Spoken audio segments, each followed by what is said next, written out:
What's up, ladies and gentlemen? Showtime is Laser King with King's Critiques, and we are back with Spy Family, and we're getting into another more serious arc, it looks like. Based on how the last episode ended, there's a lot of stuff that's about to go down, and gonna get crazy. Let me know your thoughts on that in the comment section down below. Where you think it's headed based on what we saw at the end of the last episode. Or, just, of course, in general thoughts that might pop into your head now or at the end of the episode, regardless of what it might be. Hit the like button, subscribe, with the video on the limited watch time, and let's get into it, shall we? The morning after. Wonder if she'll remember half the shit she said or thought of. Yep, she remembers enough of it. The way she is obsessed with Loid is crazy, though. Like, child to adult, everyone's just in love with him. I was going to make a comment involving Fiona, but I feel like that's probably predating what's probably actually going to happen at some point or another. So. Even Martha's shutting Becky up before she gets too insane with it. Meanwhile, she can't even face him, literally. I think she's holding on too much to that thought process by this point. Like, ignore what your coworkers say and just live how you have been. I know his mind is in literally the exact same place as hers. Sure, whatever. No, he's worried you do have a gripe. It literally is her looking for a problem, even though there isn't one. Like, I know it's his job to be smooth as hell, but he's doing everything the right way. That's not ambiguous. Ambiguous is like a Mane. Like, even without the cross-dressing, it probably is very hard to tell sometimes facially if he's a guy or a girl. That's called ambiguous. That is pretty blunt and direct. And that's terrible fucking timing with Yuri coming in. Because that's exactly what he wanted to hear, being the siscon he is. Yeah, right? Like, he literally showed up at the worst fucking time. Like, had it been Fuzzy showing up, that would have been one thing. Him and Fiona are the literal two worst to show up at this current moment. Yeah, but you kind of fucked up by saying everything when your dipshit brother came in. I feel like that's a little much. Like, even if you don't want them together for whatever it's worth, I feel like that's a little bit much. Also, this is one of my artist complaints. Why does her hair look more green than normal? Am I crazy? It looks kind of like the Sabrina vibe between green and black. Just since yesterday, what the fuck do you mean? He's just confused as hell, and Yuri's being a dick about it, and she's too much. Like, listen, I adore Yuri as a character. She's hot, she's a badass, and outside of cooking, she's a great wife. But she really needs to, like, understand a middle ground about things. Because she is, and I hate insulting her in this way, kind of a dumbass sometimes. Yeah, it is kind of their fault, that is true. He doesn't even know what he did. But then again, Loid would probably take the position of a, submissive husband, because a lot of us can relate to that kind of thought process to where it's just easier to apologize for nothing. I'm sorry. I appreciate Yuri's enthusiasm, but man needs to just be pushed out the door with it locked behind him so they can have a normal conversation. As normal as it can be between them. You didn't do anything wrong. Why are you walking closer inside? Why don't you just leave? Yeah, whatever. Yeah, so as fun as it might be to assault him, you kind of gotta just, like, let him do his own thing. Though if you're assaulted him, he wouldn't have a problem with that, so, like, just sideways kick him out the door. A little late for that, but At least she picked a good moment to gripe right now. Except for it probably isn't a patient emergency. It's probably a wise emergency. So, yes. It was more of a normal gripe than you bitching about nothing. That is true. I could see her blonde coworker's husband cheating on her because of what was said in the last episode. But you're just taking things out of hand now. Also, if Yuri spies on him, that could be a very bad thing for Loid. Them spying on him is not good. I could see where this is danger level 3 now. Like, even against what the actual issue is that Loid went to investigate, that's not good. But Loid is also probably completely aware of what's happening. Yeah, he knew. Like, he should have been aware of at least Yuri, but yeah. Referring to Anya as dumb leash girl is crazy still, by the way.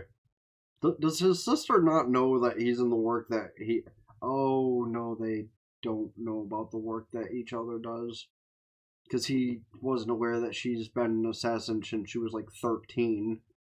And she's probably unaware of what he does to a point.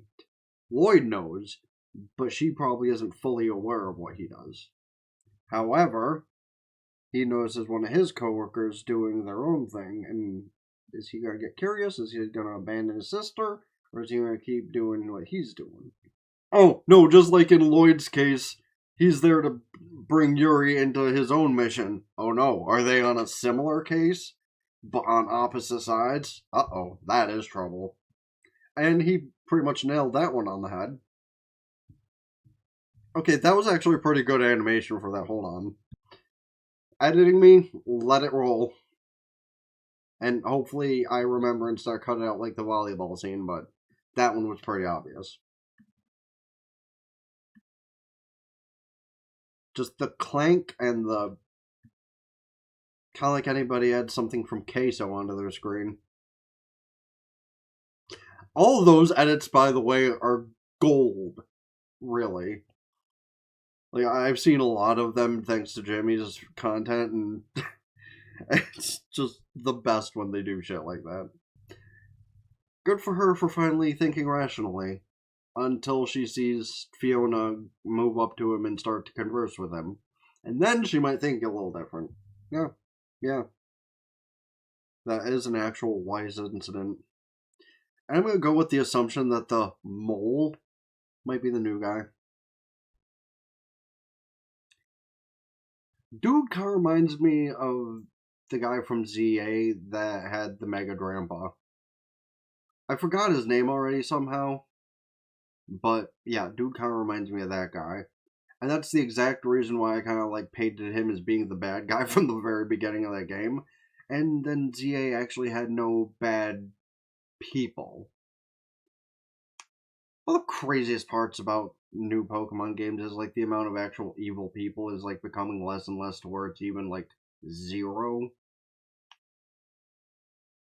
Because honestly, this is completely unrelated to the show, but since I have a moment because it reminds me of that character, I am going to bring up a question. How many people did y'all think were going to be the bad guy in Pokemon Legends ZA, and then we actually ended up having no evil people? Because, like, the game's been out for a long time now. I can speak spoiler stuff and just mention, like, the people from Quasartico, including the guy this one resembles. Either of them could have been evil. You know, the Rust Syndicate, any of them could have been evil. Weren't. AZ could have been the evil person by the end. And he had unfortunate things happen. The returning Lysander could have been evil. He wasn't. Team Flare, what remained of them, could have been evil. They were hot, but they weren't evil. And yes, I will even give perspectively that some people probably found Grisham hot. And, you know, the woman, she totally...